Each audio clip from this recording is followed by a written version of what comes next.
तो इस लेसन की शुरुआत करेंगे एक कहानी के साथ। बहुत बहुत बहुत सालों पहले की बात है। 1661 में इंग्लैंड के राजा किंग चार्ल्स टू ने एक साइंटिस्ट को ऑर्डर किया कि वो कुछ माइक्रोस्कोप्स बनाए जिसके हेल्प से वो हर चीज को डिटेल में देख सके। तो इन साइंटिस्ट का नाम था क्रिस्टोफर।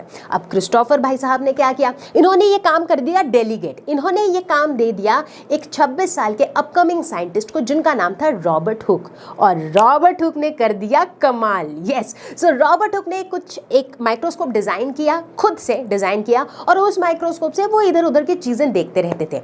और एक दिन उन्होंने ऑब्जर्व किया एक कॉर्क समझते हो ना, जिसे हम ट्री के बार्क से बनाते हैं, बॉटल की जो ढक्कन सी होती है, राइट, दैट्स कॉर्क।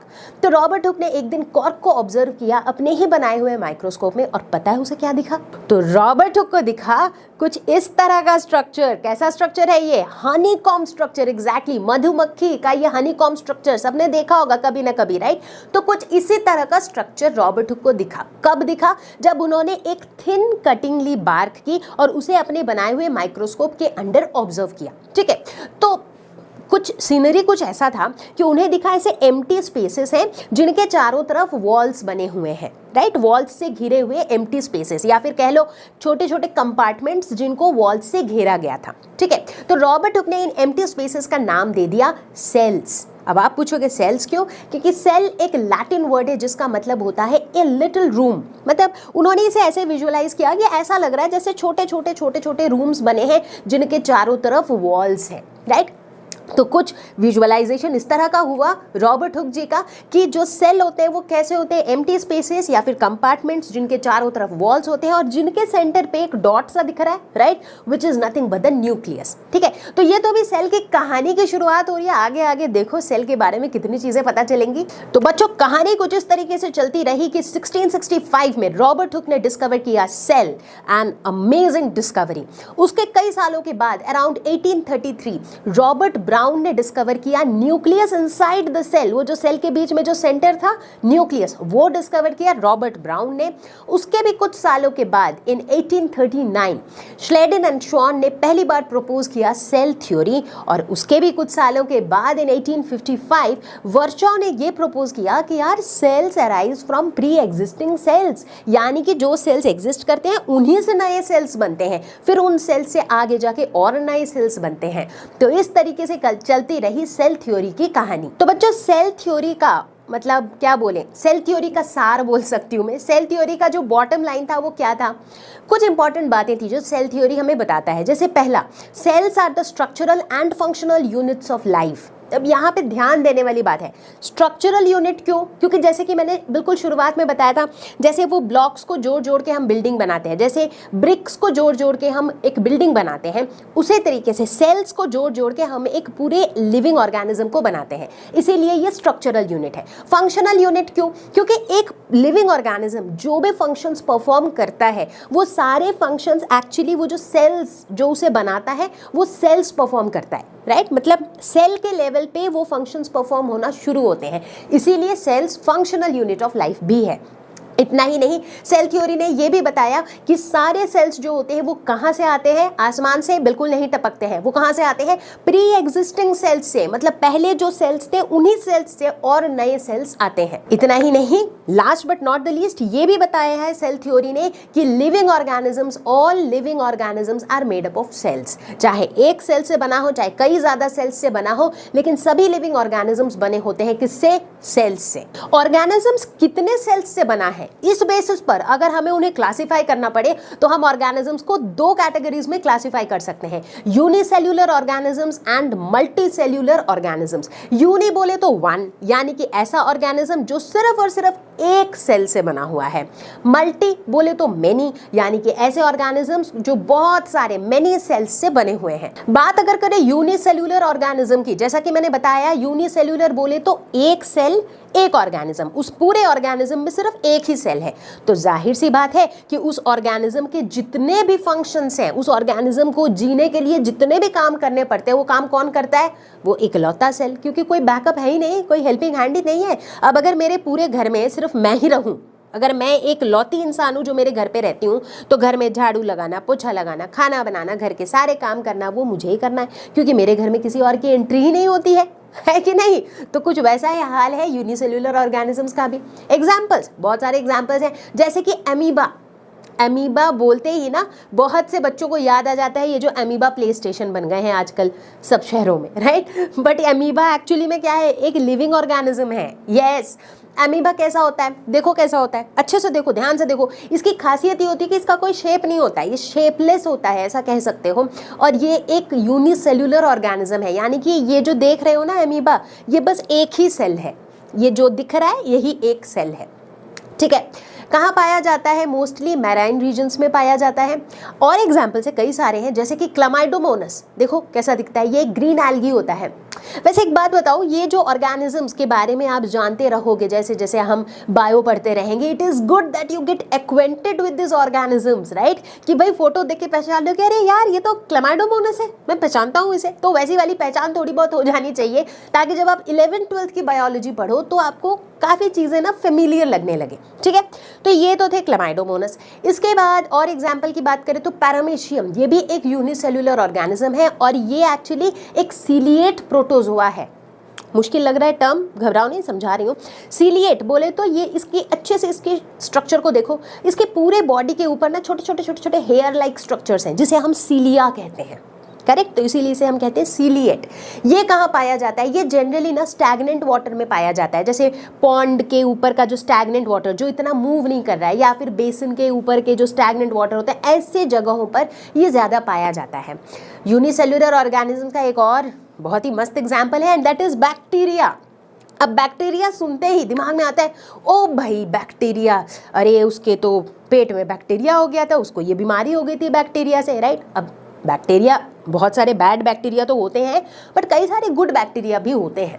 या सो बैक्टीरिया भी यूनिसेल्युलर ऑर्गेनिजम्स होते हैं। ये कई तरह के शेप्स और साइजेस में पाए जाते हैं। इनकी एक खास बात ये है कि अर्थ के जो शुरू के जो फर्स्ट लाइफ फॉर्म्स थे, ये उनमें से एक है। एकदम सोचो, अर्थ में तब हम लोग कोई नहीं थे, एकदम शुरुआत के जो लाइफ फॉर्म्स थे उनमें से एक बैक्टीरिया था। तो भाई स्पेशल तो है, थोड़ी स्पेशल ट्रीटमेंट देनी तो बनती है कि नहीं?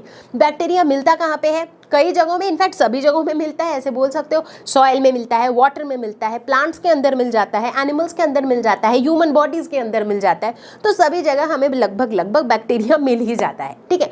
तो ये तो कहानी थी हमारे यूनिसेल्युलर ऑर्गेनिजम्स की। बात अगर करें मल्टी सेल्युलर ऑर्गेनिजम्स की, तो जैसा कि मैंने बताया, मल्टी सेल्युलर मतलब बहुत सारे सेल्स हैं। अब घर में अगर बहुत सारे लोग हैं तो क्या होता है? पता है क्या होता है? Division of labour. Yes, so multi cellular organisms के अंदर होता है डिवीजन ऑफ लेबर, यानी कि जितना ही फंक्शंस है ना वो बांट दिए जाते हैं। कि भाई घर में 10 लोग रहते हैं, चलो 3 लोग मिलके सारे बर्तन साफ करो, 2 लोग मिलके पूरे घर की सफाई करो, बाकी 2 लोग मिलके कुछ और काम कर लो, कपड़े धो लो, राइट? तो इसे कहते हैं डिवीजन ऑफ लेबर, राइट? तो वैसा ही कुछ होता है मल्टी सेल्युलर ऑर्गेनिजम्स के अंदर, कि कुछ सेल्स साथ में मिल करके कहते हैं कि चलो ठीक है हम डाइजेशन का काम निपटा लेते हैं, कुछ और सेल्स साथ में करके कहते हैं चलो ठीक है फिर हम रेस्पिरेशन का काम निपटा लेते हैं, तो कहीं कुछ और सेल्स कहते हैं कि चलो हम एक्सक्रीशन का काम निपटा लें, है ना? तो इस तरीके से जो सेल्स हैं वो अलग अलग काम को आपस में बांट लेते हैं, जिसे हम डिवीजन ऑफ लेबर कहते हैं। मल्टी सेल्युलर ऑर्गेनिजम्स के एग्जाम्पल हम खुद हैं यार, है ना? सो प्लांट्स, एनिमल्स, हम सभी क्या है? मल्टी सेल्युलर ऑर्गेनिजम्स है। इसीलिए आप देखोगे ग्रेजुअली जब हम बायो में थोड़ा और जाएंगे डीप में, तो आप देखोगे जब हमारी जो बॉडी के जो सिस्टम्स है उनके हम फंक्शनिंग की बात करेंगे तो हम देखेंगे कि यार सेल्स तो कितने तरह तरह के हैं हमारे बॉडी के अंदर। In fact let me tell you कि सेल्स बहुत तरह के होते हैं। अगर हम अपनी बॉडी के अंदर की बात करें तो जब आप नर्व सेल को देखोगे तो वो कुछ ऐसा दिखेगा, राइट? जब आप मसल के सेल को देखोगे तो वो कुछ अलग दिखेगा। जब आप स्पर्म सेल को देखोगे तो वो कुछ अलग ही दिखता है, जब आप ओवम को देखोगे तो वो कुछ अलग ही दिखता है। तो हमारी बॉडी के अंदर ही जो अलग अलग सेल्स हैं तो कई वैरायटी के हैं, मतलब उनके शेप्स भी अलग है, उनके स्ट्रक्चर भी अलग है, राइट? तो इस तरीके से बना होता है एक मल्टी सेल्युलर ऑर्गेनिजम्स। अब ये भी बताओ कि सेल के अंदर क्या होता है? तो भाई सेल के अंदर कई सारे कंपोनेंट्स होते हैं जिन्हें कहते हैं हम सेल ऑर्गेनेल्स। कोई भी सेल जिंदा रहता है या फिर अपने सारे फंक्शंस परफॉर्म कर पाता है, किसकी वजह से? इन सेल ऑर्गेनल्स की वजह से। सभी सेल्स में लगभग सेम सेल ऑर्गेनल्स होते हैं इरेस्पेक्टिव ऑफ कि उस सेल का फंक्शन क्या है। जैसे मान लो चाहे हम एक रिप्रोडक्टिव सेल की बात कर रहे हैं, या फिर हम एक मसल सेल की बात कर रहे हैं, या फिर हम एक नर्व सेल की बात कर रहे हैं, इससे फर्क नहीं पड़ता, सभी सेल के अंदर लगभग वही सेल ऑर्गेनल्स प्रेजेंट होते हैं। अब आप सोच रहे होंगे कि कौन से सेल ऑर्गेनल्स होते हैं सेल के अंदर, है ना? तो चलो सेल के स्ट्रक्चरल ऑर्गेनाइजेशन पे थोड़ा सा फोकस डालते हैं, ठीक है? तो सबसे पहले आप देखोगे सेल है भाई, इतनी इंपॉर्टेंट सी चीज है, तो इसकी प्रोटेक्शन की भी जरूरत है, तो भाई कुछ कुछ बाउंड्री या वॉल्स तो होना बनता ही है। तो प्लाज्मा मेम्ब्रेन, सेल वॉल, ये कुछ ऐसे वॉल्स होते हैं सेल के बाहर। इसके अलावा सेल के अंदर होता है साइटोप्लाज्म, एक फ्लूइड के तरह का स्ट्रक्चर होता है जिसके अंदर सारे सेल ऑर्गेनल्स एम्बेडेड होते हैं। सेल ऑर्गेनल्स कौन कौन से हैं? जैसे कि mitochondria, plastids, vacuole, endoplasmic reticulum, Golgi apparatus, तो इस तरह के कई सारे सेल ऑर्गेनल्स होते हैं, ठीक है? तो अभी हमारा एजेंडा क्या है? इन सारे सेल ऑर्गेनल्स के बारे में डिटेल में समझना, इनका स्ट्रक्चर, इनका फंक्शन, ये क्यों होते हैं सेल में, क्या काम करते हैं, ये सारी बातें अभी हम करेंगे। सबसे पहले बात करेंगे प्लाज्मा मेम्ब्रेन के बारे में, जिसे सेल मेम्ब्रेन भी कहा जाता है। ये एक थिन, डेलिकेट, लिविंग मेम्ब्रेन होता है या फिर लिविंग आउटर वॉल होता है सेल के बाहर, ठीक है? इसका काम क्या होता है? इसका मेन काम होता है to ensure protection of the cell. अब भाई सेल इतनी इंपॉर्टेंट सी चीज है तो इसका प्रोटेक्शन तो बनता है कि नहीं? अब देखो ये प्रोटेक्ट कैसे करता है। ये जो सेल मेम्ब्रेन होता है या फिर प्लाज्मा मेम्ब्रेन होता है, ये एक सिलेक्टिवली परमिएबल मेम्ब्रेन होता है। अब दो बड़े बड़े वर्ड्स आ गए, सिलेक्टिवली परमिएबल मतलब क्या है? नाम पे फोकस करो, वर्ड पे फोकस करो, सिलेक्टिवली, यानी कि ये सिलेक्टिव लोगों की एंट्री अलाउ करता है। इट इज लाइक कि आप जिस घर में रहते हो या फिर आप जिस सोसाइटी में रहते हो, उसके बाहर मेन गेट पर सिक्योरिटी गार्ड्स होते हैं। उनका काम क्या होता है? प्रोटेक्ट करना। उनका काम यही होता है कि भाई अंदर घर में जो लोग हैं वो उनकी प्रोटेक्शन करते हैं। कैसे? जो भी लोग आपके सोसाइटी के अंदर घुसेंगे वो चेक करते हैं कि भाई ये घुसने लायक है या नहीं। अगर अच्छा बंदा है, अगर आपके फैमिली का बंदा है, आपका फ्रेंड है, तो वो अलाउ करता है, बाकी लोगों को अलाउ नहीं करता है। यानी कि वो सिलेक्टिवली लोगों की एंट्री एग्जिट को कंट्रोल करता है। ठीक वही काम करता है plasma membrane. Plasma membrane decide करता है, वो सिलेक्टिवली एंट्री एग्जिट अलाउ करता है मटेरियल्स का into the cell, and that is how it ensures protection of the cell. अब बच्चों जैसे ही यहाँ पर हम मूवमेंट की बात कर रहे हैं कि भाई कौन सा पार्टिकल को अलाउ करेगा, कौन सा पार्टिकल को अलाउ नहीं करेगा, जैसे ही हम इस मूवमेंट की बात करते हैं तो यहाँ पर आ जाते हैं दो सुपर डुपर इंपॉर्टेंट कॉन्सेप्ट, एक डिफ्यूजन और दूसरा ऑस्मोसिस, ठीक है?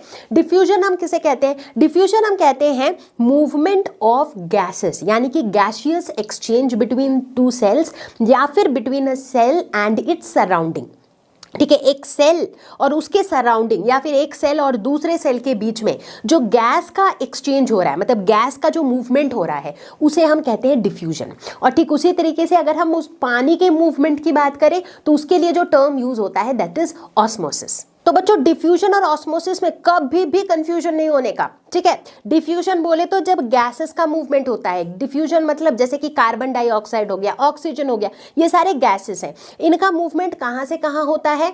जहाँ पे इनका हायर कॉन्सेंट्रेशन है वहाँ से वहाँ होता है जहाँ पर इनका कॉन्सेंट्रेशन लोअर है। इसको सिंपल तरीके से याद रखना है। अब यार मान लो दो लोग हैं, ठीक है? एक बंदे के पास बहुत सारा पैसा है, दूसरे बंदे के पास पैसा बिल्कुल भी नहीं है, तो फिर पैसे का ट्रांसफर कहाँ से कहाँ होना चाहिए? भाई जिसके पास ऑलरेडी 10 रुपए हैं वो क्या ही देगा, लेकिन जिसके पास लाख रुपए है वो तो कुछ दे सकता है, राइट? तो यानी कि पैसे का ट्रांसफर कहाँ से कहाँ हो रहा है? जहाँ ज्यादा है से जहां कम है वहां पर। ठीक उसी तरीके से गैसेस का ट्रांसफर कहां से होता है? जहां पे हायर कॉन्सेंट्रेशन है टू जहां पे लोअर कॉन्सेंट्रेशन है, और इसे हम डिफ्यूजन कहते हैं। ठीक उसी तरीके से ऑस्मोसिस क्या होता है? मैंने क्या बोला था? ऑस्मोसिस मतलब किसका मूवमेंट? वाटर का। अब आप खुद बताओ वाटर का मूवमेंट कहां से कहां होगा? जहां पर वाटर का हायर कॉन्सेंट्रेशन है टुवर्ड्स जहां पर वाटर का लोअर कॉन्सेंट्रेशन है। Exactly, and that is osmosis. जब हम ऑस्मोसिस डिस्कस कर रहे हैं तो यहां पर हम 3 डिफरेंट सिनेरियोज डिस्कस करेंगे। पहला सिनेरियो, अगर हम सेल को एक हाइपोटोनिक सॉल्यूशन के अंदर डाल दें। हाइपोटोनिक मतलब, हाइपो मतलब लेस, ठीक है? हाइपोटोनिक मतलब ऐसा सॉल्यूशन जिसमें कम सॉल्यूट है, जिसमें लेस सॉल्यूट का कॉन्सेंट्रेशन है, ठीक है? तो खुद सोचो, कोई भी सॉल्यूशन जिसमें सॉल्यूट कम है, इसका मतलब क्या ज्यादा है? वाटर ज्यादा है, राइट अब हमने सेल को क्या किया, एक हाइपोटोनिक सॉल्यूशन में डाल दिया। अब आप मुझे सिंपल बताओ वाटर का मूवमेंट कहाँ से कहाँ होगा, बताओ, सोच के बताओ। वाटर कहाँ से मूव करेगा, जहां वाटर ज्यादा है। मेरा जो सॉल्यूशन है वो कैसा है, हाइपोटोनिक, यानी कि उसमें सॉल्यूट कम है, यानी कि उसमें वाटर ज्यादा है, राइट। तो यानी कि वाटर का मूवमेंट कहाँ होगा, इनटू द सेल। वाटर जो है वो हाइपोटोनिक सॉल्यूशन से सेल के अंदर मूव करेगा, क्योंकि सेल के अंदर वाटर कम है और हाइपोटोनिक सॉल्यूशन में जहां पे सॉल्यूट कम है वहां पर वाटर ज्यादा है, तो इसीलिए water will move into the cell.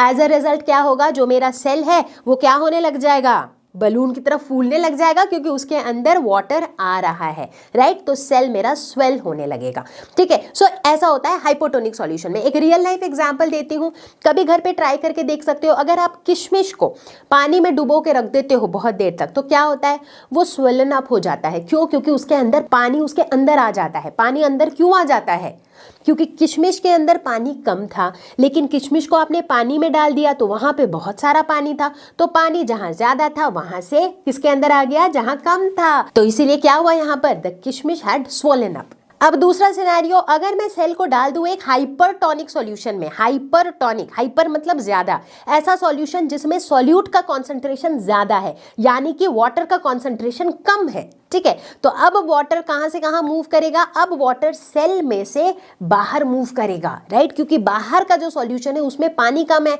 तो इसीलिए वाटर सेल के अंदर से निकलने लगेगा। तो एज अ रिजल्ट मेरा सेल कैसा हो जाएगा, सेल मेरा श्रिंक कर जाएगा, ठीक है। क्लियर हो गया। तो अब सबको याद रहेगा ना, हाइपोटोनिक सॉल्यूशन में मेरा सेल स्वेल करता है और हाइपरटोनिक सॉल्यूशन में मेरा सेल क्या करता है, श्रिंक करता है, ठीक है। किसी को कोई कंफ्यूजन नहीं, वेरी गुड। इसके एग्जाम्पल के तौर पे आप देख सकते हो, जैसे ग्रेप्स है, राइट, अंगूर, उसके अंदर ना ऑलरेडी वाटर होता है, लिक्विड होता है, उसके अंदर पानी होता है। उसे अगर आप ऐसे ही बाहर छोड़ दो काफ़ी टाइम तक, तो आप क्या नोटिस करोगे, वो काइंड ऑफ सूखने लग जाता है। वो सूखने क्यों लग जाता है, क्योंकि उसके अंदर का जो पानी है वो उसके सराउंडिंग्स में मूव कर जाता है, right, and that is why it shrinks. तीसरा सिनेरियो है आइसोटोनिक सॉल्यूशन। आइसो बोले तो बराबर, बराबरी का जमाना है भाई। आइसोटोनिक सॉल्यूशन बोले तो कि उस सॉल्यूशन के अंदर जो है ना, मतलब हमने जब सेल को आइसोटोनिक में डाल दिया, वहां पर वाटर जितना सेल के अंदर है उतना ही उस सॉल्यूशन में है, तो बराबरी का टाइम है। अब बराबरी का टाइम है तो भाई वाटर क्या करे, मैं तो इधर भी जितना हूं उधर भी उतना हूं, तो मैं किधर नहीं जाता। मतलब दो जो लोग थे, अगर इसके पास 50 रुपए थे तो इसके पास भी 50 रुपए थे, तो फिर पैसे ट्रांसफर करने की जरूरत ही नहीं है, क्योंकि दोनों इक्वली अमीर है और दोनों इक्वली गरीब है ना। तो ऐसे केस में क्या होता है, there is no net movement of water at all. तो बच्चों अब बात करेंगे हम प्लाज्मा मेम्ब्रेन के स्ट्रक्चर के बारे में, and this is a very very important topic. In fact आप अपने सीनियर क्लासेस में जाके भी इसको और डिटेल में पढ़ोगे, ठीक है। तो इसीलिए बेस अभी से मजबूत बना लो, ठीक है। प्लाज्मा मेम्ब्रेन जो होता है ये बना होता है लिपिड्स और प्रोटीन से। अब जैसे कि मैंने बताया, सेल तो अपने आप में ही इतनी छोटी सी चीज है, तो सेल के प्लाज्मा मेम्ब्रेन को ऑब्वियसली हम नेकेड आई से तो देख सकते ही नहीं है, इसे हम सिर्फ देख सकते हैं इलेक्ट्रॉन माइक्रोस्कोप के हेल्प से। इनफैक्ट प्लाज्मा मेम्ब्रेन में लिपिड और प्रोटीन का जो ये स्ट्रक्चर होता है, इसे कहा जाता है लिपिड बाइलेयर स्ट्रक्चर। क्या होता है ये, चलो डिटेल में समझते हैं। अब भाई लिपिड बाइलेयर स्ट्रक्चर समझने के लिए सबसे पहले ये जानना होगा कि लिपिड्स क्या होते हैं। अगर आपको पता है बहुत अच्छी बात है, नहीं पता है तो मैं बता देती हूँ। लिपिड्स होते हैं ऐसे ऑर्गेनिक मॉलिक्यूल्स जो वाटर में सॉल्यूबल नहीं होते हैं, वाटर में इनसॉल्यूबल होते हैं। लिपिड्स क्या क्या काम कर सकते हैं, एनर्जी स्टोर कर सकते हैं, ये सेल मेम्ब्रेन को बना सकते हैं, एक बहुत इंपॉर्टेंट काम है जो कि अपने आप में नैनो टेक्नोलॉजी में भी इसका बहुत इंपॉर्टेंट रोल पाया गया है। लिपिड्स के अगर हम स्ट्रक्चर की बात करें तो हम नोटिस करते हैं कि लिपिड्स दो तरह के होते हैं। कुछ लिपिड्स होते हैं पोलर, यानी कि वो हाइड्रोफिलिक होते हैं। हाइड्रो बोले तो वाटर, फिलिक बोले तो प्यार, अट्रैक्शन, मतलब वो वाटर लवर होते हैं, वाटर के प्रति वो खींचे चले जाते हैं, वाटर के प्रति वो अट्रैक्टेड होते हैं, ठीक है। ये एक तरह के लिपिड्स होते हैं। दूसरे होते हैं नॉन पोलर लिपिड्स, जो कि हाइड्रोफोबिक होते हैं। भाई पानी से डर है, फोबिया है, तो पानी देखा भागो, राइट। तो इस तरह से दो तरह के लिपिड्स होते हैं। बहुत ज़्यादा डिटेल में इस लेवल पे आपको जानने की ज़रूरत नहीं है, बट मैं एक हल्का सा आइडिया दे रही हूँ ताकि लिपिड बाइलेयर स्ट्रक्चर का ना थोड़ा सा आइडिया लग जाए, ठीक है। कुछ ऐसे लिपिड्स भी होते हैं जिनमें हाइड्रोफिलिक और हाइड्रोफोबिक दोनों तरह के एंड्स उसमें होते हैं। मतलब उसका एक एंड हाइड्रोफिलिक होता है जिसे वाटर से प्यार होता है, दूसरा एंड हाइड्रोफोबिक होता है जिसे वाटर से बिल्कुल नफरत होती है, राइट। और इस तरह के लिपिड्स को हम कहते हैं amphipathic lipids. Day to day life में जो नाम हम सुनते आते हैं, वैसे नामों में से अगर मैं आपसे कहूं कि लिपिड का एक एग्जाम्पल दो, तो बता सकते हो कौन सा एग्जाम्पल है लिपिड का? Cholesterol is a very good example of lipid. चलो अब आते हैं मुद्दे पे। मुद्दा क्या था हमारा? लिपिड बाइलेयर स्ट्रक्चर समझना। तो प्लाज्मा मेम्ब्रेन का जो स्ट्रक्चर होता है उसे हम लिपिड बाइलेयर स्ट्रक्चर कहते हैं, और ऐसा क्यों कहते हैं वो बताती हूं अब मैं। तो प्लाज्मा मेम्ब्रेन बनाने के लिए जो लिपिड्स आते हैं वहां पर, वो कैसे वाले लिपिड्स होते हैं? वो होते हैं एम्फीपैथिक लिपिड्स, यानी कि इन लिपिड्स का एक एंड जो है वो हाइड्रोफोबिक होता है और दूसरा एंड हाइड्रोफिलिक होता है। तो अगर इनकी अरेंजमेंट को आप ध्यान से देखो तो आप देखो ये जो पूंछ सी बनी हुई है ना, वो इसका हाइड्रोफोबिक एंड है, और ऊपर जो आप राउंड शेप देख रहे हो that is the hydrophilic and, ठीक है। तो आप क्या नोटिस करोगे? ऊपर एक लेयर है, एक लिपिड का लेयर है जिसका हाइड्रोफोबिक एंड नीचे की तरफ है, उसके नीचे एक और लिपिड का लेयर है जिसका हाइड्रोफोबिक एंड ऊपर की तरफ है। बेसिकली लिपिड के दो लेयर्स हैं अरेंज्ड इन सच अ वे कि बीच वाला जो रीजन है दैट इज हाइड्रोफोबिक, और ऊपर का जो लेयर है और नीचे का जो लेयर है दैट इज हाइड्रोफिलिक। तो बेसिकली इसमें लिपिड के कितने लेयर्स हैं? 2 लेयर्स हैं, राइट। इसीलिए बाई लेयर। बात समझ में आ रही है? लिपिड बाई लेयर स्ट्रक्चर नाम इसीलिए पड़ा है, ठीक है। सिर्फ लिपिड्स बनाता है प्लाज्मा मेम्ब्रेन? नहीं, प्लाज्मा मेम्ब्रेन में प्रोटीन्स भी पाए जाते हैं। अब ये जो 2 लिपिड के लेयर का जो स्ट्रक्चर है, इसमें कंटिन्यूअस तरीके से प्रोटीन्स जो है एम्बेडेड होते हैं, राइट। जैसे एक केक के अंदर चेरी उसमें एम्बेडेड होता है, राइट, इधर उधर इधर उधर, राइट। तो उसी तरीके से ये जो लिपिड बाइलेयर स्ट्रक्चर है इसके अंदर एम्बेडेड होते हैं प्रोटीन्स, और इस तरीके से बनता है प्लाज्मा मेम्ब्रेन का लिपिड बाइलेयर स्ट्रक्चर। तो जो प्लाज्मा मेम्ब्रेन के बारे में इतनी बातें करने के बाद ये जानना तो एक बार बनता ही है वापस से कि प्लाज्मा मेम्ब्रेन का सिग्निफिकेंस क्या हुआ। बहुत बड़ा सिग्निफिकेंस है। सबसे पहला सिग्निफिकेंस कि ये सेल को प्रोटेक्शन इंश्योर करता है। दूसरा सिग्निफिकेंस ये कि ये सब्सटेंसेस का मूवमेंट अलाउ करता है, जैसे गैसेस या वाटर जो मूवमेंट जो होती है ये किसके अक्रॉस होती है? प्लाज्मा मेम्ब्रेन के अक्रॉस होती है। इतना ही नहीं, कुछ ऑर्गेनिजम्स में ये एक और इंटरेस्टिंग रोल प्ले करता है, जैसे कि ये खाना खाने में भी मदद करता है कुछ ऑर्गेनिजम्स में, यस। और ऐसा ये क्यों कर पाता है? Because it is flexible. Example के तौर पर अगर हम एमीबा की बात करें तो मैंने पहले ही बताया था कि एमीबा का ना शेपलेस होता है, एमीबा कोई फिक्स्ड शेप नहीं होती है। ऐसा क्यों पॉसिबल होता है? क्योंकि जो प्लाज्मा मेम्ब्रेन है वो फ्लेक्सिबल है, वो अपने शेप को चेंज कर सकता है। तो अब देखो कितना इंटरेस्टिंग है, इसको बहुत ध्यान से देखो। अब एमीबा को लगी है भूख, उसको आसपास कोई फूड पार्टिकल दिखा, तो देखो अमीबा कितना स्मार्टली खाना खाता है। तो क्या होता है, जो प्लाज्मा मेम्ब्रेन होता है ना, ये अपने शेप को एडजस्ट करके उस पार्टिकल को यूं पकड़ता है और बस गप से खा गया, right. In fact this is called endocytosis. Endo मतलब इनसाइड, तो खाने को अंदर अपने हजम कर लिया, right. So this is endocytosis in amoeba. और एंडोसाइटोसिस में किसने मदद की? Flexibility of the plasma membrane. तो ये भी एक तरीके से प्लाज्मा मेम्ब्रेन का ही एक फंक्शन हो गया। तो चलो भैया अब डिस्कस करते हैं हम एक और लेयर की, एक और वॉल की, जिसे हम कहते हैं सेल वॉल। अभी तक बात कर रहे थे सेल मेम्ब्रेन की या फिर प्लाज्मा मेम्ब्रेन की, जो कि प्लांट और एनिमल सेल्स दोनों में पाए जाते हैं, ठीक है। अभी हम बात करने वाले हैं सेल वॉल के बारे में, जो सिर्फ प्लांट सेल्स में पाए जाते हैं, ठीक है। सेल वॉल कैसा होता है? सेल वॉल रिजिड होता है, फ्लेक्सिबल बिल्कुल नहीं होता है, ठीक है, वो एकदम रिजिड। क्यों होता है रिजिड? क्योंकि ये सेल्यूलोज से बना होता है, और सेल्यूलोज क्या होता है? रिजिड चीजें बनाता है, ठीक है। चलो भाई, रिजिड होता है। ये होता कहाँ पे है?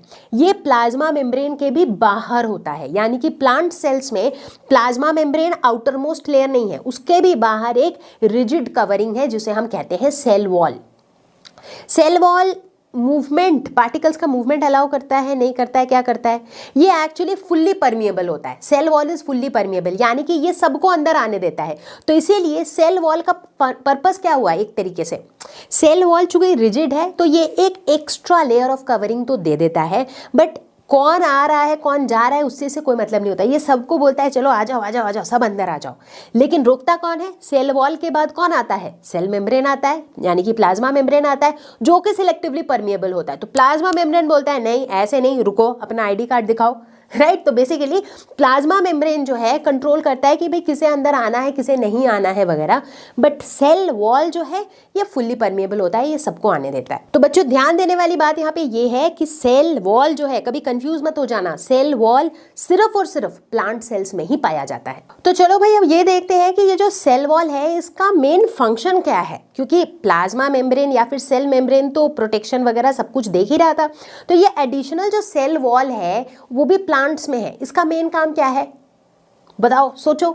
सेल वॉल की खासियत क्या है कि ये रिजिड है, तो इसीलिए ये क्या करता है, ये प्लांट्स को जो है ना एक स्ट्रक्चरल स्ट्रेंथ देता है, राइट। प्लांट्स के स्ट्रक्चर को जो स्ट्रेंथ आती है वो किससे आती है, वो इस रिजिड सेल वॉल की वजह से आती है। इतना ही नहीं, इसका एक फंक्शन और है, अगर किसी प्लांट सेल को आप एक हाइपोटोनिक सॉल्यूशन में डाल दो तो क्या होगा, हाइपोटोनिक सॉल्यूशन में एनीवेज क्या होता है, वाटर सेल के अंदर घुसता है ना, तो जिसकी वजह से सेल क्या होगा, स्वेल होने लगेगा। अब आप सोचो कि सेल के अंदर और पानी और पानी और पानी गया तो सेल स्वेल होते होते होते होते क्या होगा, बूम, बर्स्ट कर जाएगा, राइट। लेकिन ये जो सेल वॉल होता है ये सेल के बर्स्टिंग को प्रिवेंट करता है। कैसे, कुछ इस तरीके से, जैसे जैसे सेल स्वेल होता है, राइट, जैसे जैसे जैसे वो फूलता जाता है तो उसके अंदर एक प्रेशर डेवलप होते रहता है, लेकिन तब सेल वॉल भी बोलता है कि भाई मैं यहाँ पे एक रिजिड बंदा खड़ा हूँ और मैं चुप खड़ा रहूंगा क्या, बिल्कुल नहीं। तो वो एक काउंटर प्रेशर एक्सर्ट करता है और इसी तरीके से वो इसको बर्स्ट होने से प्रिवेंट करता है, राइट। तो मतलब कोई भी प्लांट सेल को हाइपोटोनिक सॉल्यूशन में बर्स्ट होने से प्रिवेंट कौन करता है, सेल वॉल। तो बच्चों सेल वॉल और सेल मेम्ब्रेन दोनों के बारे में हमने पढ़ लिया, तो एक हो जाए क्विक रिकैप, चलो बिल्कुल हो जाए। सेल वॉल की अगर हम बात करें तो ये पाए जाते हैं सिर्फ प्लांट सेल्स में, दूसरी तरफ सेल मेम्ब्रेन पाए जाते हैं plant cell as well as animal cells में। अगर बात करें सेल वॉल की तो ये रिजिड होते हैं, सेल मेम्ब्रेन की अगर बात करें तो ये थिन, डेलिकेट और फ्लेक्सिबल भी होते हैं। अगर बात करें सेल वॉल की तो ये नॉन लिविंग होते हैं, दूसरी तरफ सेल मेम्ब्रेन होते हैं लिविंग। सेल वॉल की अगर बात करें तो भाई ये परमिएबल होते हैं, सबकी एंट्री अलाउ करते हैं, लेकिन दूसरी तरफ सेल मेम्ब्रेन जो है ये होते हैं सिलेक्टिवली परमिएबल। तो बच्चों जिस तरह से हर मूवी का एक लीड कैरेक्टर होता है, राइट, तो उसी तरीके से सेल के अंदर भी एक लीड कैरेक्टर होता है और उसी स्ट्रक्चर की अब हम बात करने वाले हैं जिसे हम कहते हैं न्यूक्लियस। एग्जैक्टली।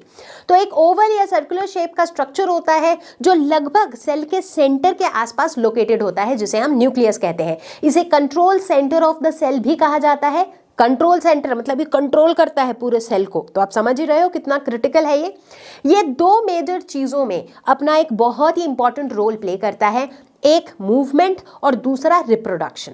जैसे ही पिक्चर में न्यूक्लियस आ गया वहीं पे हम फिर से सेल के एक और तरह के कैटेगराइजेशन की बात करेंगे। कुछ ऐसे सेल्स होते हैं जहां पर एक वेल डिफाइंड न्यूक्लियस होता है जिन्हें हम कहते हैं यूकैरियोटिक सेल्स। दूसरी तरफ कुछ ऐसे सेल्स होते हैं जिनमें कोई वेल डिफाइंड न्यूक्लियस नहीं होता है और उन्हें हम कहते हैं प्रोकैरियोटिक सेल्स। यूकैरियोटिक सेल्स के अंदर जो सेल ऑर्गेनल्स होते हैं वो प्रेजेंट होते हैं और हमें डिस्टिंक्टली दिखते हैं अलग अलग सेल ऑर्गेनल्स। दूसरी तरफ प्रोकैरियोटिक सेल्स में बहुत से सेल ऑर्गेनल्स प्रेजेंट नहीं भी होते हैं। अगर बात करें यूकैरियोटिक सेल्स में तो वहां पर एक स्पेसिफिक न्यूक्लियर मेम्ब्रेन होता है, मतलब न्यूक्लियस को सराउंड करने वाला एक मेम्ब्रेन होता है।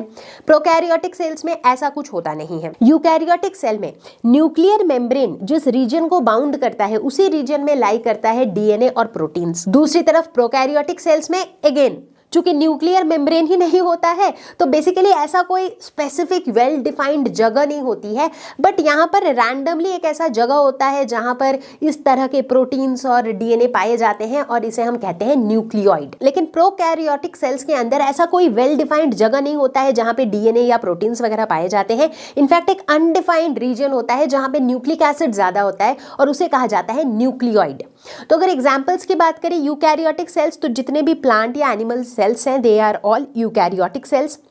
प्रोकैरियोटिक सेल्स की बात करें तो bacteria is one excellent example. तो चलो बच्चों अब बात करते हैं न्यूक्लियस के स्ट्रक्चर के बारे में। तो सबसे पहले बात करेंगे एक डबल लेयर की कवरिंग जो न्यूक्लियस के चारों तरफ होती है जिसे कहा जाता है न्यूक्लियर मेम्ब्रेन। इस न्यूक्लियर मेम्ब्रेन के ऊपर छोटे छोटे होल्स या फिर पोर्स होते हैं जिसके थ्रू न्यूक्लियस के अंदर से सामान जो है वो बाहर आ सकता है, तो इन्हें कहा जाता है न्यूक्लियर पोर्स। अब आप सोच रहे हो कि कौन सा सामान बाहर आता है, अभी पता चलेगा थोड़ी देर में, ठीक है। अच्छा, अब इस न्यूक्लियर मेम्ब्रेन के अंदर एक फ्लूइड लाइक स्ट्रक्चर होता है जिसे हम कहते हैं न्यूक्लियोप्लाज्म। कूल। अब न्यूक्लियोप्लाज्म के अंदर एम्बेडेड होते हैं एक और स्ट्रक्चर जिसे हम कहते हैं न्यूक्लियोलस। न्यूक्लियोलस एक हो सकता है, न्यूक्लियोलस एक से अधिक भी हो सकता है। न्यूक्लियोलस जो होता है ये आरएनए और प्रोटीन से बना होता है और यही वो जगह है जहां पर राइबोसोम फॉर्मेशन टेक प्लेस करता है, ठीक है। और यही राइबोसोम को जब न्यूक्लियस से बाहर जाना होता है तो वो किसके थ्रू जाता है? न्यूक्लियर पोर्स के थ्रू। राइबोसोम का एग्जैक्टली क्या काम है, राइबोसोम, प्रोटीन सिंथेसिस, सारी लिंक्ड चीजें हैं, इनके बारे में डिटेल में आप हायर क्लासेस में पढ़ोगे, ठीक है। इनफैक्ट अभी भी धीरे धीरे करके स्टेप बाय स्टेप काफी चीजें क्लियर होती जाएंगी, ठीक है। तो चलो देखते हैं न्यूक्लियोलस के बाद कौन सा स्ट्रक्चर आएगा। अब बात करेंगे क्रोमैटिन के बारे में। क्रोमैटिन होते हैं थिन थ्रेड लाइक स्ट्रक्चर्स जो पाए जाते हैं न्यूक्लियोप्लाज्म के अंदर। न्यूक्लियोप्लाज्म में ये एम्बेडेड होते हैं। ये किस चीज के बने होते हैं? They are composed of DNA बोले तो डीऑक्सी राइबोन्यूक्लिक एसिड, आरएनए बोले तो राइबोन्यूक्लिक एसिड और न्यूक्लियर प्रोटीन्स।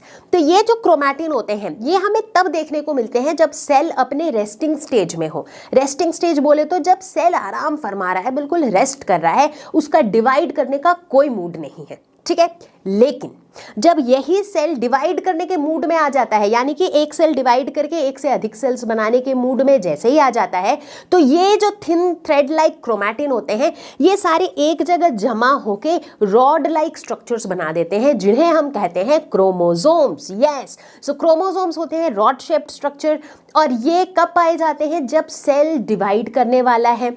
ये किस चीज से कंपोज्ड होते हैं? ये कंपोज्ड होते हैं डीएनए और न्यूक्लियर प्रोटीन से और इनमें छुपा होता है इंफॉर्मेशन फॉर इनहेरिटेंस। एग्जैक्टली, ये जो हम अपने पेरेंट्स की तरह दिखते हैं, ये जो हमारे बच्चों में कुछ हमसे सिमिलैरिटी होती है, ये जो सिमिलैरिटी कैरी फॉरवर्ड होती है एक जनरेशन से दूसरे जनरेशन पे, कहां से होता है? ये जो जेनेटिक ट्रांसमिशन होता है कैरेक्टर्स का, वो कहां से आता है? वो छुपा होता है, वो सारी इंफॉर्मेशन छुपी होती है इन्हीं क्रोमोसोम्स के अंदर। तो बच्चों, न्यूक्लियस के बारे में हमने इतनी सारी बातें की और हमने देखा कि यार न्यूक्लियस के अंदर तो बड़ी ही कमाल कमाल की चीजें हैं, है ना। तो न्यूक्लियस इतना सिग्निफिकेंट है बेसिकली दो कारण से। पहला, ये मदद करता है मूवमेंट में, दूसरा ये मदद करता है रिप्रोडक्शन में। अब आप पूछोगे मूवमेंट में कैसे, किसके मूवमेंट में मदद करता है?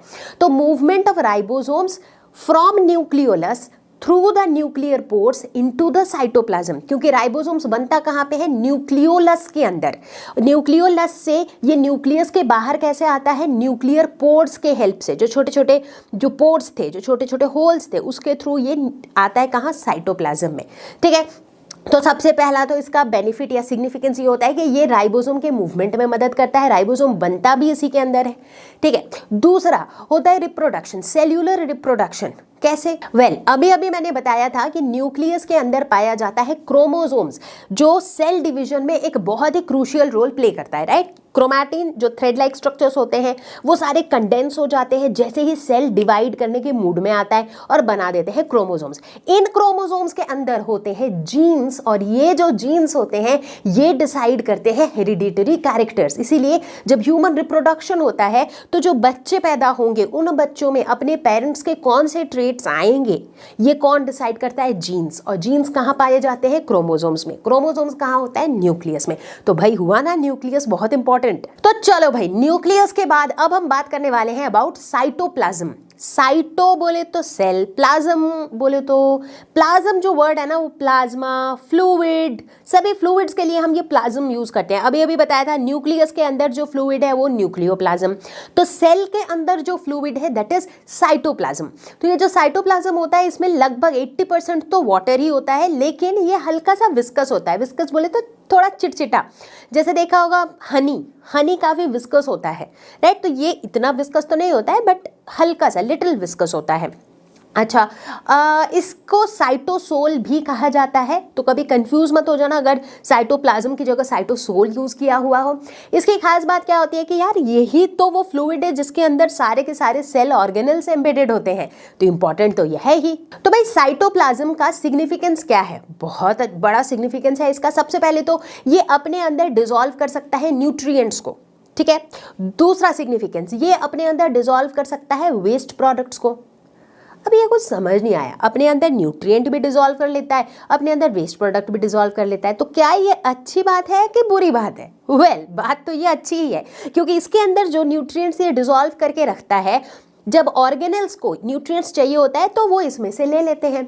अब ऑर्गेनेल्स के लिए जो भी वेस्ट सामान हो जाता है, जैसे हमारे घर में जो भी वेस्ट सामान होता है वो हम क्या करते हैं, डस्टबिन में डाल के, डस्टबिन बैग में डाल के घर से बाहर फेंक देते हैं।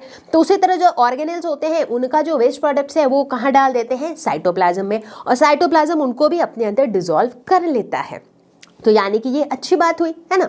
इसके अलावा साइटोप्लाज्म वो फ्लूइड है जिसके अंदर इतने सारे सेल ऑर्गेनल्स एम्बेडेड होते हैं, और ये सारे सेल ऑर्गेनल्स एक स्पेसिफिक फंक्शन परफॉर्म कर रहे होते हैं, जिसकी वजह से ओवरऑल एक सेल जो है वो अपना फंक्शन परफॉर्म कर पाता है। इतना ही नहीं, टू सम एक्सटेंट हम ये भी कह सकते हैं कि जो साइटोप्लाज्म होता है वो ओवरऑल सेल के शेप को कंट्रोल करता है। मतलब ये जो फ्लूइड है, जिस तरीके से ये फ्लूइड है उसी तरीके से हमारे सेल का लगभग शेप होता है, राइट। तो उसलिए हम कहते हैं कि ये टू सम एक्सटेंट सेल के शेप को भी कंट्रोल करता है। इसके अलावा एक बहुत इंपॉर्टेंट फंक्शन इसका ये भी होता है कि साइटोप्लाज्म में ना कुछ छोटे छोटे नॉन सॉल्यूबल पार्टिकल्स फ्लोट करते हुए हमें दिखते हैं, जिसे हम कहते हैं साइटोप्लाज्मिक इंक्लूजन्स। और ये साइटोप्लाज्मिक इंक्लूजन मदद करते हैं इन सेल्यूलर रेस्पिरेशन। अब आप पूछोगे कि मैम सेल्यूलर रेस्पिरेशन बोले तो, अब यार सिंपल सी बात है, ये सेल एक लिविंग चीज़ है, तो इसे लिव करने के लिए, इसे सर्वाइव करने के लिए एनर्जी चाहिए। एनर्जी कहाँ से आएगी, न्यूट्रिएंट से आएगी। कैसे, by oxidation of the nutrient, जैसे नॉर्मली हमारे बॉडी के अंदर आती है, राइट। रेस्पिरेशन कैसे होता है, सेल लेवल पे, सेल्यूलर लेवल पे फूड का ऑक्सीडेशन हो के जो एनर्जी जनरेट होती है वही एनर्जी हमसे सारे काम करवाती है, राइट। तो सेल के अंदर जब ये रेस्पिरेशन का प्रोसेस होता है तो वहाँ पर साइटोप्लाज्मिक इंक्लूजन्स जो होते हैं they play a very important role. तो इस तरीके से हम देखते हैं कि साइटोप्लाज्म काम की चीज है। तो चलो अब कहानी शुरू करेंगे सेल ऑर्गेनल्स की।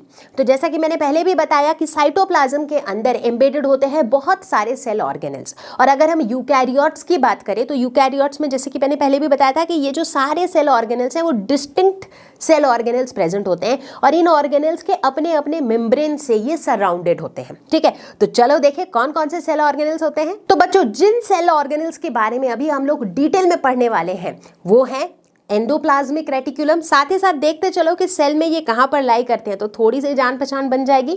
तो सबसे पहला एंडोप्लाज्मिक रेटिकुलम, उसके बाद गोल्जी एपरेटस, उसके बाद mitochondria, plastids, lysosomes and vacuoles. तो ये सारे ऑर्गेनल्स को हम लोग डिटेल में अभी डिस्कस करेंगे। सबसे पहला नंबर आता है एंडोप्लाज्मिक रेटिकुलम का। यार नाम ही अपने आप में बहुत बड़ा और थोड़ा कॉम्प्लेक्स सा नहीं है तो चीज भी कॉम्प्लेक्स है, वैसे वैसा वाला कॉम्प्लेक्स नहीं, मतलब बेसिकली ये एक कॉम्प्लेक्स नेटवर्क है मेम्ब्रेन बाउंड ट्यूब्यूल्स का। मतलब ये ट्यूब लाइक स्ट्रक्चर है जिनके बाहर मेम्ब्रेन है, और इस तरह के मेम्ब्रेन बाउंड ट्यूब्यूल्स का एक कॉम्प्लेक्स नेटवर्क, उसे हम कहते हैं एंडोप्लाज्मिक रेटिकुलम, ठीक है। ये कई शेप्स में पाए जाते हैं, जैसे कि ये ट्यूब्यूलर शेप में भी पाया जाता है, राउंड भी और ऑब्लॉन्ग भी। अलग अलग सेल्स में ये अलग अलग तरह के दिखते हैं बेस्ड ऑन इट्स फंक्शन। दो तरह के होते हैं ये, rough endoplasmic reticulum and smooth endoplasmic reticulum.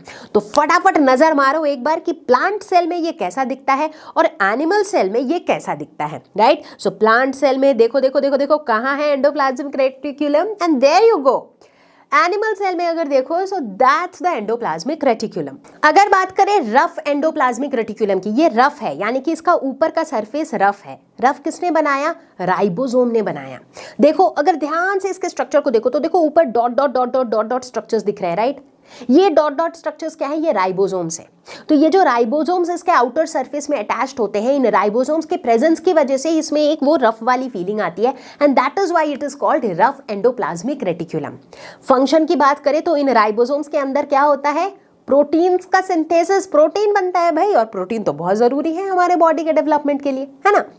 Okay अब चलते हैं स्मूथ एंडोप्लाज्मिक रेटिकुलम की तरफ। स्मूथ एंडोप्लाज्मिक रेटिकुलम यहाँ की, यानी कि यहाँ पर भैया राइबोसोम्स तो नहीं है। देखो आउटर सरफेस पूरा स्मूथ है, ठीक है, बट फिर यहाँ पे क्या होता है मैम, प्रोटीन सिंथेसिस नहीं होता है, कुछ और तो हो सकता है, बिल्कुल होता है। तो यहाँ पर बनते हैं फैट्स और लिपिड्स। अब देखते हैं भाई significance of endoplasmic reticulum. Significance तो होगा ही भाई, क्योंकि एंडोप्लाज्मिक रेटिकुलम में हमने क्या देखा, रफ वाले में बनता है प्रोटीन्स, स्मूथ वाले में बनता है फैट मॉलिक्यूल्स और लिपिड्स। और ये जो प्रोटीन्स और लिपिड्स यहाँ पे बनते हैं, यही प्रोटीन्स और लिपिड्स काम आते हैं बहुत सारी जगहों पे, जैसे कि प्लाज्मा मेम्ब्रेन बनाने के लिए काम आते हैं। प्लाज्मा मेम्ब्रेन क्या होता है, लिपिड बाइलेयर स्ट्रक्चर बताया था ना, जिसमें प्रोटीन्स एम्बेडेड होते हैं, राइट। और इसे हम कहते हैं, इस प्रोसेस को हम कहते हैं मेम्ब्रेन बायोजेनेसिस। जेनेसिस मतलब कोई भी चीज का बनना, तो मेम्ब्रेन का बनना, दैट इज मेम्ब्रेन बायोजेनेसिस, मतलब प्लाज्मा मेम्ब्रेन का बनना from lipids and protein molecules, ठीक है। तो ये तो इसका एक सिग्निफिकेंस हो गया। दूसरा हो गया कि ये जो एंडोप्लाज्मिक रेटिकुलम होता है ना, ये एक बहुत ही अच्छे चैनल की तरह काम करता है टू ट्रांसपोर्ट मटेरियल्स। किस तरह के मटेरियल्स? अब प्रोटीन्स ही ले लो, जो प्रोटीन्स राइबोसोम्स के अंदर बनता है, वही प्रोटीन्स को सेल के बाकी पार्ट्स में ट्रांसपोर्ट करने में भी ये मदद करता है। इतना ही नहीं, इसकी एक और खासियत है, एक और सिग्निफिकेंस है कि ये पॉइजन्स और ड्रग्स को डिटॉक्सिफाई भी करता है। अगला सेल ऑर्गेनेल है गोल्जी एपरेटस, जिसका नाम रखा गया है आफ्टर कैमिलो गोल्जी, जिन्होंने पहली बार इसे डिस्क्राइब किया था। ये है क्या? ये अगेन एक नेटवर्क है मेम्ब्रेन बाउंड वेसिकल्स का। वेसिकल्स बोले तो यूं समझ लो कि कोई सिस्ट टाइप की चीज है जिसके अंदर कुछ फ्लूइड भरा हुआ हो। इस तरह की सिस्ट टाइप स्ट्रक्चर या फिर सैक लाइक स्ट्रक्चर को हम कहते हैं वेसिकल। तो ऐसे बहुत सारे वेसिकल्स का नेटवर्क जो पैरेलली स्टैक की तरह अरेंज्ड है, मतलब जैसे कॉइन का स्टैक होता है ना, एक कॉइन के ऊपर दूसरा, दूसरे के ऊपर तीसरा, तीसरे के ऊपर चौथा, तो स्टैक बनता है। उसी तरह से यहाँ पर क्या होता है, ये जो मेम्ब्रेन बाउंड वेसिकल्स है, ऐसे बहुत सारे वेसिकल्स का नेटवर्क जो एक दूसरे के ऊपर पैरेलली ऐसे स्टैक बनाकर रखे हुए हैं, जिसे सिस्टर्न भी कहा जाता है। तो कुछ इस तरह का स्ट्रक्चर होता है गोल्जी एपरेटस का। ये एनिमल सेल्स में पाया जाता है और एनिमल सेल्स में ये लोकेटेड होता है लगभग न्यूक्लियस के आसपास। तो देख लो ध्यान से यहाँ पे, ठीक है। अब बात करते हैं प्लांट सेल्स। तो प्लांट सेल्स में ये काफी फ्रीली डिस्ट्रीब्यूटेड होते हैं। इनफैक्ट प्लांट सेल्स में गोल्जी एपरेटस का एक दूसरा नाम भी है, विच इज डिक्टियोसोम्स। तो गोल्जी एपरेटस का सिग्निफिकेंस क्या है? वेल, गोल्जी एपरेटस आप समझ लो वो कुरियर वाले बंदे के जैसा है। जो कुछ भी एंडोप्लाज्मिक रेटिकुलम के अंदर मैन्युफैक्चर होता है, उन सारे चीजों को डिस्पैच करता है गोल्जी एपरेटस, चाहे सेल के अंदर हो चाहे सेल के बाहर हो, डिफरेंट पार्ट्स में, ठीक है। इतना ही नहीं, ये लाइसोसोम्स जो कि एक सेल ऑर्गेनेल है, उसको सिंथेसाइज भी करता है। साथ ही साथ ये बहुत सारे सिक्रीशंस को स्टोर करता है, जैसे बहुत सारे एंजाइम्स, प्रोटीन्स, सेल्यूलोज, इन चीजों को ये स्टोर भी करता है। अगला ऑर्गेनेल है लाइसोसोम्स। सो लाइसोसोम्स होते हैं मेम्ब्रेन बाउंड सैक्स। आपने नोटिस किया होगा, अभी तक अपने जितने सेल ऑर्गेनेल्स डिस्कस किए हैं सभी मेम्ब्रेन बाउंड होते हैं, मतलब उनके बाहर एक मेम्ब्रेन बना होता है, ठीक है। तो ये भी मेम्ब्रेन बाउंड सैक होते हैं, जिसके अंदर भरा होता है डाइजेस्टिव एंजाइम्स। अब आप सोच रहे होगे कि ये डाइजेस्टिव एंजाइम आता कहां से है? ये डाइजेस्टिव एंजाइम्स बनता है रफ एंडोप्लाज्मिक रेटिकुलम में, ठीक है। एनिमल सेल में तो देखो लाइसोसोम आपको साफ साफ दिख ही रहा है, लेकिन प्लांट सेल में लाइसोसोम है या नहीं वो थोड़ा डिस्प्यूटेड है। लाइसोसोम्स का सिग्निफिकेंस बहुत इंपॉर्टेंट है। लाइसोसोम पता है क्यों? क्योंकि इनके अंदर डाइजेस्टिव एंजाइम्स होते हैं, और ये डाइजेस्टिव एंजाइम समझ लो कुछ भी चीज को डाइजेस्ट कर जाते हैं, राइट। चाहे वो वेस्ट प्रोडक्ट्स हो या फिर कोई वर्न आउट ऑर्गेनल्स हो, मतलब कोई ऑर्गेनल्स जो खराब हो गया है, इन सब को ये डाइजेस्ट कर लेता है। इसीलिए हम कह सकते हैं कि ये पूरे सेल का वेस्ट डिस्पोजल सिस्टम है। इतना ही नहीं, ये बैक्टीरियल और वायरल इन्फेक्शन से भी डिफेंस प्रोवाइड करता है, प्रोटेक्शन देता है। साथ ही साथ अगर कभी ऐसी सिचुएशन आए जब पूरा का पूरा सेल ही डैमेज हो चुका है, तो पता है लाइसोसोम्स क्या करता है? लाइसोसोम्स खुद जो है वो बर्स्ट कर जाता है, और जैसे ही लाइसोसोम खुद बर्स्ट करता है तो क्या निकलता है? उसके अंदर तो डाइजेस्टिव एंजाइम्स ही एंजाइम्स है, तो ये एंजाइम्स लाइसोसोम के साथ पूरे सेल को डाइजेस्ट कर जाता है, राइट। और इसी वजह से लाइसोसोम को कहा जाता है suicidal bags of the cell. क्यों? क्योंकि ये खुद सुइसाइड करता है, खुद अपने आप को बर्स्ट कराता है। कब? जब वो ये देखता है कि यार पूरा सेल डैमेज हो चुका है, तो पूरे सेल को डाइजेस्ट करना जरूरी है। तो ऐसे केस में वो अपना सैक्रिफाइस करता है, वो खुद सुइसाइड करता है, and that is why they are the suicidal bags of the cell. अगला ऑर्गेनेल है हमारा माइटोकॉन्ड्रिया। माइटोकॉन्ड्रिया देखना बहुत काम की चीज है, ये भी सारे ऑर्गेनेल्स ही काम की चीज है वैसे तो, कोई कुछ करता है तो कोई कुछ और। इसी को तो कहते हैं डिवीजन ऑफ लेबर, बताया था ना मैंने स्टार्टिंग में, ओके। सो माइटोकॉन्ड्रिया क्या होते हैं? ये डबल मेम्ब्रेन से सराउंडेड होते हैं और ये रॉड शेप्ड स्ट्रक्चर होते हैं।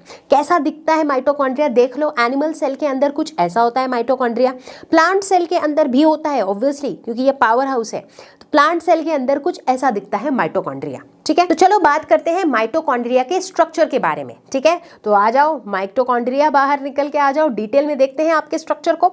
सबसे पहले तो होता है इसका एक आउटर मेम्ब्रेन जो कि स्मूथ होता है और उसमें होता है पोर्स, छोटे छोटे होल्स होते हैं। उसके बाद आ जाते हैं इनर मेम्ब्रेन पे। इनर मेम्ब्रेन जो होता है ये हाईली फोल्डेड होता है, देखो कैसे कैसे कैसे कैसे फोल्ड्स बने हुए हैं, राइट। तो बहुत ही ज्यादा ये फोल्डेड होता है। ये फोल्डेड क्यों होता है? क्योंकि जितने ज्यादा फोल्ड्स उतना ज्यादा सरफेस एरिया, जितना ज्यादा सरफेस एरिया उतना ज्यादा एनर्जी जनरेट होगा, ठीक है। एनर्जी जनरेट, एनर्जी का करेंसी क्या होता है? जैसे हमारी करेंसी होती है रुपीज, राइट। भाई 10 रुपीज दे दो, 5 रुपीज दे दो, तो हमें समझ आ जाता है कि कितने पैसे चाहिए सामने वाले को, है ना। तो एनर्जी की करेंसी होती है एटीपी, यानी कि एडिनोसाइन ट्राइफॉस्फेट। तो इनर वाला जो मेम्ब्रेन है ये जितना ज्यादा फोल्डेड होगा उतना ही ज्यादा एटीपी जनरेट होगा। तो यहीं पे बातों बातों में मैंने ये भी बता दिया कि माइटोकॉन्ड्रिया का काम क्या है? एनर्जी जनरेट करना। एग्जैक्टली इसीलिए माइटोकॉन्ड्रिया को powerhouse of the cell भी कहा जाता है, ठीक है। ओके, स्ट्रक्चर पे बात करते हैं फिलहाल। तो इनर मेम्ब्रेन के अंदर हम देखते हैं कि छोटे छोटे कंपार्टमेंट्स बने हुए हैं जिन्हें कहा जाता है क्रिस्टे, ठीक है। अब ये कंपार्टमेंट्स क्यों बने हुए हैं? क्योंकि अगर ऐसे फोल्डेड स्ट्रक्चर में छोटे छोटे कंपार्टमेंट्स बना के हम एडजस्ट करें तो उतने ही जगह पे ज्यादा मेम्ब्रेन को हम एकोमोडेट कर सकते हैं, तो ज्यादा एनर्जी को हम जनरेट कर सकते हैं। तो इट इज लाइक कि मान लो कि आपके पास कोई सामान है, जिसको कोई रस्सी है आपके पास, ठीक है। आपके पास इतनी जगह है, ठीक है, और वो रस्सी भी इतनी लंबी है। एक ऑप्शन है कि आप उस रस्सी को ऐसे रख दो, तो इतने से लंबाई में आप एक ही रस्सी रख पाओगे।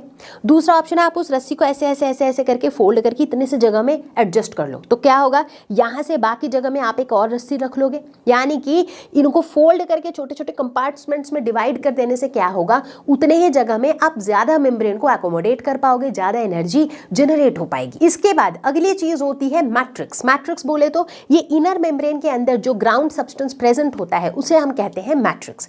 तो ये तो था ओवरऑल स्ट्रक्चर ऑफ माइटोकॉन्ड्रिया। भाई माइटोकॉन्ड्रिया के सिग्निफिकेंस की अगर बात करें तो भाई बताने की जरूरत है क्या? माइटोकॉन्ड्रिया एनर्जी बना रहा है, powerhouse of the cell है ना। तो ये तो इंपॉर्टेंट होना ही है इसको, है ना। So mitochondria is called the powerhouse of the cell. इनकी खास बात ये होती है कि ये एनर्जी जनरेट करते हैं in the form of ATP molecules, यानी कि adenosine triphosphate molecules.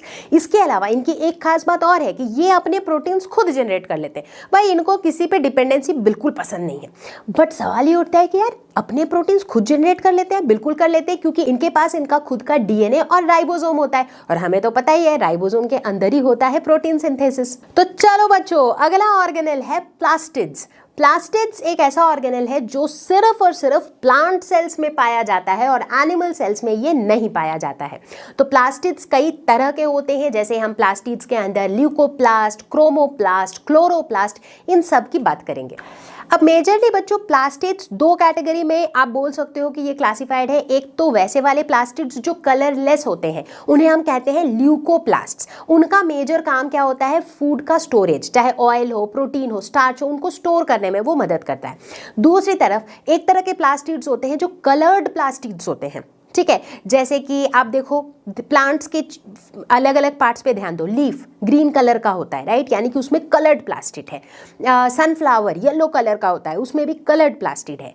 Tomato red colour का होता है, उसके अंदर भी कलर्ड प्लास्टिड्स है, राइट। तो इन्हें हम कहते हैं, ये जो कलर्ड प्लास्टिड्स होते हैं इनको हम कहते हैं क्रोमोप्लास्ट्स, ठीक है। अब वो वाले क्रोमोप्लास्ट्स जो ग्रीन कलर के होते हैं उनमें एक पिगमेंट होता है, उनमें एक ग्रीन कलर का पिगमेंट होता है जिसे हम क्लोरोफिल कहते हैं, और उस तरह के क्रोमोप्लास्ट्स को हम कहते हैं क्लोरोप्लास्ट, ठीक है। याद रहेगा सबको, क्लोरोप्लास्ट यानी कि ग्रीन कलर। तो क्लोरोप्लास्ट किस में होता है? लीफ में होता है। लीफ ग्रीन कलर का होता है ना, तो जो ग्रीन कलर का पिगमेंट उसमें होता है वो होता है chlorophyll. And chlorophyll plays a very critical role in photosynthesis. Exactly. और फोटोसिंथेसिस क्या है? प्लांट्स का खाना बनाने का प्रोसेस। यानी कि हम ये कह सकते हैं, हमारे घरों में खाना कहाँ बनता है? किचन में बनता है ना। तो हम कह सकते हैं कि क्लोरोप्लास्ट्स जो है ये पूरे सेल का किचन है, क्योंकि सेल का जो खाना बन रहा है वो कहाँ बन रहा है? क्लोरोप्लास्ट के अंदर। And that is why chloroplast is called the kitchen of the cell. अब बात करेंगे हम क्लोरोप्लास्ट के स्ट्रक्चर के बारे में। तो ओवरऑल अगर मुझे क्लोरोप्लास्ट के स्ट्रक्चर का आइडिया देना हो तो इसमें होता कुछ यूं है कि बहुत सारे मेम्ब्रेन लेयर्स होते हैं जो एक मटेरियल में एम्बेडेड होते हैं, राइट। जैसे कि साइटोप्लाज्म में एम्बेडेड होते हैं सेल ऑर्गेनेल्स, उसी तरह से एक मटेरियल में एम्बेडेड होते हैं मेम्ब्रेन लेयर्स, ठीक है। तो ये जो मेम्ब्रेन लेयर्स हैं इन्हें कहा जाता है ग्राना, ठीक है। ग्राना में होते हैं मेम्ब्रेन लेयर्स। मेम्ब्रेन लेयर्स बोले तो मतलब बहुत सारे डिस्क शेप के स्ट्रक्चर्स होते हैं जो एक के ऊपर एक स्टैक्ड होते हैं, जैसे कॉइन्स हैं, कॉइन्स भी डिस्क की तरह दिखते हैं, कुछ उसी तरह के दिखने वाले डिस्क होते हैं जो एक के ऊपर इस तरह से एक के ऊपर एक ऐसे स्टैक बनाए हुए होते हैं, and they make up the membrane layers या फिर दे मेक अप द ग्राना। तो ये जो डिस्क शेप स्ट्रक्चर्स होते हैं इन्हें कहा जाता है थाइलेकॉइड्स, ठीक है। ग्राना ही वो वाला पार्ट है जिसके अंदर पाया जाता है क्लोरोफिल, और हमें तो पता है क्लोरोफिल की वजह से ही क्लोरोप्लास्ट क्या है, किचन ऑफ द सेल है, ठीक है। अब आते हैं दूसरे वाले पार्ट में। मैंने क्या बोला था, ये मेम्ब्रेन लेयर्स एम्बेडेड होते हैं एक मैट्रिक्स पे। तो ये जिस मटेरियल पे ये एम्बेडेड होते हैं उसे हम कहते हैं स्ट्रोमा। तो स्ट्रोमा बेसिकली एक होमोजीनियस मिक्सचर है जिसके ऊपर एम्बेडेड होते हैं ग्राना, ठीक है। तो मतलब क्लोरोप्लास्ट के दो मेजर पार्ट्स हैं, ग्राना और स्ट्रोमा। स्ट्रोमा क्या है, वो मिक्सचर जो बेस बनता है, और ग्राना क्या है, वो मेम्ब्रेन लेयर्स जो स्ट्रोमा पे एम्बेडेड होता है, ठीक है। स्ट्रोमा के अंदर पाए जाते हैं बहुत तरह के फोटोसिंथेटिक एंजाइम्स और स्टार्च ग्रेन्स जो फर्दर इस फोटोसिंथेसिस के प्रोसेस को इनेबल करते हैं। प्लास्टिड्स का सिग्निफिकेंस बताने की जरूरत है क्या, फोटोसिंथेसिस कराता है यार, खाना बनाने में मदद करता है, और क्या चाहिए, है ना। तो यही इसका one of the most significant function है, that they help in the process of photosynthesis. इतना ही नहीं, इनकी भी ये खास बात है, जो खास बात हमने माइटोकॉन्ड्रिया में देखी थी वही खास बात इनमें भी है कि ये अपने प्रोटीन्स खुद बना लेते हैं, क्योंकि इनके पास इनका खुद का डीएनए है और खुद का ही राइबोसोम भी है। साथ ही साथ ये प्लांट फूड बनाते तो है ही, साथ ही साथ उन्हें स्टोर करने में भी मदद करते हैं। तो बच्चों, इतने सारे सेल ऑर्गेनल्स पढ़ते पढ़ते हम आ चुके हैं हमारे लास्ट सेल ऑर्गेनल पे, विच इज वैक्यूल। तो वैक्यूल जो है ये होता है, आप समझ लो, एक सैक जो फ्लूइड फिल्ड है, मतलब एक सैक या फिर आप कह लो एक सिस्ट सॉर्ट ऑफ स्ट्रक्चर जिसके अंदर फ्लूइड भरा हुआ है। वैक्यूल्स पाया जाता है, हाँ बिल्कुल, प्लांट सेल्स में भी होता है, एनिमल सेल्स में भी होता है, लेकिन दोनों में ये काफ़ी अलग दिखता है। एग्जैक्टली तो पहले बात करते हैं एनिमल सेल्स की। अगर आप एनिमल सेल्स पे नज़र डालो तो देखो इसमें ना वैक्यूल्स छोटे साइज के होते हैं, छोटे छोटे वैक्यूल्स होते हैं। इनफैक्ट एग्जाम्पल देखते हैं, लेट्स टॉक अबाउट अमीबा। पहले भी बताया था मैंने, अमीबा, राइट, एक ही सेल होता है बेचारे के पास, वो एक ही सेल सारे काम कर देता है। अमीबा के इस सेल के अंदर अगर आप वैक्यूल्स पे ध्यान दो तो देखो इसमें एक फूड वैक्यूल है, इसमें एक कॉन्ट्रैक्टाइल वैक्यूल है, नाम से पता चल रहा है कॉन्ट्रैक्टाइल वैक्यूल इसको कॉन्ट्रैक्ट करके मूव करने में मदद करता है। फूड वैक्यूल ऑब्वियसली फूड में हेल्प करेगा इसको, बट इनके साइजेस देखो छोटे छोटे हैं। उसी तरह अगर हम पैरामीशियम की बात करें, यहाँ पर भी देखो कॉन्ट्रैक्टाइल वैक्यूल दिख रहा है, डाइजेस्टिव वैक्यूल दिख रहा है, और ये भी छोटे छोटे साइजेस के हैं। एक इंपॉर्टेंट बात ध्यान में रख लो कि भाई सारे एनिमल सेल्स में ना वैक्यूल्स होते भी नहीं हैं, मतलब कईयों में होते हैं तो छोटे होते हैं और कईयों में तो होते ही नहीं हैं। लेकिन वहीं जैसे ही मैं प्लांट सेल को पिक्चर में लेके आऊंगी तो वैक्यूल्स वहां पे होते हैं लार्ज साइज्ड, और वैक्यूल्स का वहां पे बड़ा इंपॉर्टेंट रोल भी होता है। रोल की बात तो चलो बाद में करेंगे। तो यहाँ पर आप देखोगे वैक्यूल चूंकि इतना बड़ा है तो उसका जो मेम्ब्रेन उसको कवर कर रहा है वो भी काफी प्रोमिनेंटली दिख रहा है, तो इस मेम्ब्रेन को कहा जाता है टोनोप्लास्ट। वैक्यूल्स का सिग्निफिकेंस इतना इंपॉर्टेंट क्यों है, सबसे पहले बात करेंगे प्लांट सेल्स। सो प्लांट सेल्स में ये जो वैक्यूल्स होते हैं इनके अंदर रहता है सेल सैप।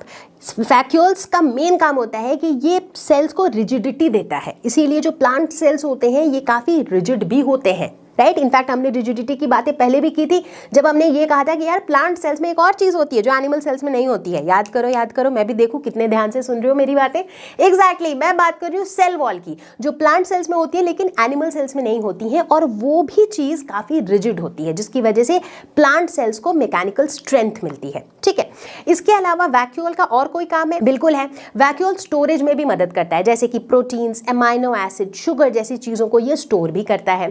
तो चलो ये तो प्लांट सेल्स की बातें हो गई। एनिमल सेल्स का क्या? वैसे तो सब जगह होता ही नहीं है वैक्यूल्स, लेकिन जहां होता है वहां पर जैसे मैंने बताया अमीबा, इसके अंदर फूड वैक्यूल होता है जो न्यूट्रिएंट्स को इंजेस्ट करने में मदद करता है, मतलब खाना दिखा तो झपट लो, खा लो, राइट। तो इसी में मदद करता है फूड वैक्यूल। उसी तरीके से अगर हम अदर प्रोटोजोआन की बात करें, चाहे पैरामीशियम हो चाहे अमीबिया ही हो, वहां पर भी हम देखते हैं कि ये वाटर बैलेंस को मेंटेन करने में भी वैक्यूल्स मदद करते हैं।